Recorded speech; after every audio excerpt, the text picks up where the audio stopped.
Lecture 8। Page 52। Obesity, मोटापा। मोटापा एक दीर्घकालीन समस्या है जो कि गंभीर बीमारियां उत्पन्न कर सकता है, जैसे हार्ट अटैक, मधुमेह, रक्तदाब आदि की समस्याएं। मोटापे के कई कारक हैं। -1 भोजन की अधिक उपलब्धता और अधिक सेवन। 2 मस्तिष्क के हाइपोथैलेमस और जीएलपी एक रिसेप्टर का ठीक ढंग से काम न करना, जिससे हमारे पेट भरने का संकेत नहीं मिल पाता। 3 आनुवंशिक कारक। 4 आंत के बैक्टीरिया का स्वास्थ्य न होना। 5 अधिक तनाव होना और अधिक खुश होना। नोट मोटापा दूर करने के दो प्रमुख कारक हैं। -1 प्राकृतिक रूप से प्रयास किया जाए। 2 दवाओं का उपयोग। आधुनिक दवा जिसमें सेमाग्लूटाइड रसायन होता है, यह GLP-1 के एगोनिस्ट के रूप में काम करता है। पेज 53। और दीर्घकालीन रूप में प्रभाव डालता है, जिससे हम भोजन बहुत कम कर देते हैं और धीरे धीरे पतले हो जाते हैं। Body mass index BMI। BMI equals frac, text वजन, किलोग्राम, टेक्स्ट लंबाई, m वर्ग। BMI 18 से नीचे वजन में कमी, अंडरवेट। BMI 18 से 24.9 आदर्श वजन। BMI 25 से 29.9 अधिक वजन, ओवरवेट। BMI 30 से ज्यादा, ओबेसिटी, मोटापा। वसा के प्रमुख कार्य। 1 वसा मुख्य रूप से ऊर्जा का साधन है। 2 वसा भोजन के स्वाद को बढ़ाती है। 3 वसा के कारण फलों में सुगंध आती है।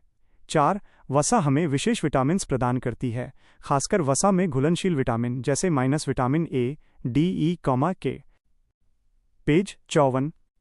5 वसा आमाशय में एक सुरक्षात्मक परत बनाती है, जो कि HCl के दुष्प्रभाव से आमाशय को बचाती है। 6 ब्राउन फैट वसा का सबसे सघनतम रूप है और ये ज्यादातर ध्रुवीय क्षेत्र के जानवरों और शिशुओं में पाया जाता है। हम जानते हैं कि वसा ऊष्मा की कुचालक होती है, अतः ब्राउन फैट शरीर के तापमान को बनाए रखते हैं। पेज 55। अमीनो एसिड, अमीनो अम्ल। रासायनिक परिचय। अमीनो अम्ल कार्बन, हाइड्रोजन, ऑक्सीजन और नाइट्रोजन से मिलकर निर्मित एक कार्बनिक यौगिक है, जिसमें अमीनो ग्रुप ONH_2 और कार्बोक्सिल ग्रुप COOH पाए जाते हैं। अमीनो अम्ल वास्तव में प्रोटीन की इकाई होते हैं, अर्थात न्यूनतम 20 अमीनो अम्ल मिलकर प्रोटीन की जटिल संरचना का निर्माण करते हैं। डायग्राम का विवरण। यहाँ एक गोलाकार चित्र बना है, जिसके अंदर कई छोटे छोटे दाने, अमीनो अम्ल, एक टेढ़ी मेढ़ी श्रृंखला में जुड़े हुए दिखाए गए हैं। एक तीर का निशान इस चित्र की ओर संकेत करते हुए बताता है कि न्यूनतम 20 अमीनो अम्ल राइट एरो जटिल संरचना राइट एरो प्रोटीन। इसका अर्थ है कि जब 20 या उससे अधिक अमीनो अम्ल आपस में जुड़ते हैं तो वे प्रोटीन का निर्माण करते हैं। अमीनो अम्ल के कार्य। 1 यह कोशिका निर्माण और मरम्मत करता है। 2 शरीर की वृद्धि और विकास में, मांसपेशियों की मजबूती के लिए। 3 प्रतिरक्षा तंत्र को बेहतर करने के लिए। 4 बाल, त्वचा और नाखून को स्वस्थ रखने में। पेज 56। 5 पाचन तंत्र को ठीक करने में। 6 मस्तिष्क की सक्रियता के लिए। सजीवों के लिए अमीनो अम्ल। पृथ्वी पर लगभग 300 प्रकार के अमीनो अम्ल होते हैं, परंतु सजीवों को केवल 20 प्रकार के अमीनो अम्ल की आवश्यकता होती है और इनकी आवश्यकताएं निम्नलिखित रूप में होती हैं। पादप और सूक्ष्मजीव सभी अमीनो अम्ल स्वतः बनते हैं। जंतु कुछ अमीनो अम्ल स्वतः बनते हैं, बाकी के लिए बाह्य भोज्य की आवश्यकता होती है। मनुष्य और अमीनो अम्ल। फ्लोचार्ट का विवरण। यहाँ मनुष्य के लिए आवश्यक अमीनो अम्लों को 2 भागों में बांटा गया है। 1 आवश्यक अमीनो अम्ल। इस प्रकार के अमीनो अम्ल के लिए दुग्ध, अंडा, मांस, पनीर, साबुत अनाज आदि की आवश्यकता होती है। 2 गैर आवश्यक अमीनो अम्ल। यह अमीनो अम्ल स्वतः निर्मित हो जाते हैं, इनके लिए बाह्य भोज्य की आवश्यकता नहीं होती। पेज 57। 10 अमीनो अम्ल आवश्यक होते हैं और 10 गैर आवश्यक। 10 आवश्यक अम्ल। 1 valine. 2 leucine. 3 isoleucine. 4 lysine. 5 methionine. 6 phenyl alanine. 7 थायोनीन। 8 tryptophan. 9 arginine. 10 histidine. Note: arginine और हिस्टिडीन को सेमी एसेंशियल अमीनो अम्ल कहा जाता है। यह बच्चों के लिए आवश्यक तो होते हैं, परंतु वयस्कों में स्वतः बन जाते हैं। बच्चों में अमीनो अम्ल। आवश्यक अमीनो अम्ल 10, गैर आवश्यक अमीनो अम्ल 10।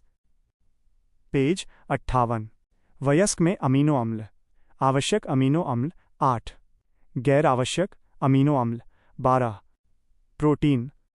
प्रोटीन एक प्रकार के जटिल कार्बनिक यौगिक होते हैं जो कि न्यूनतम 20 अमीनो अम्लों से मिलकर बने होते हैं। हालांकि अन्य रासायनिक प्रोस्थेटिक ग्रुप भी प्रोटीन से जुड़ते हैं।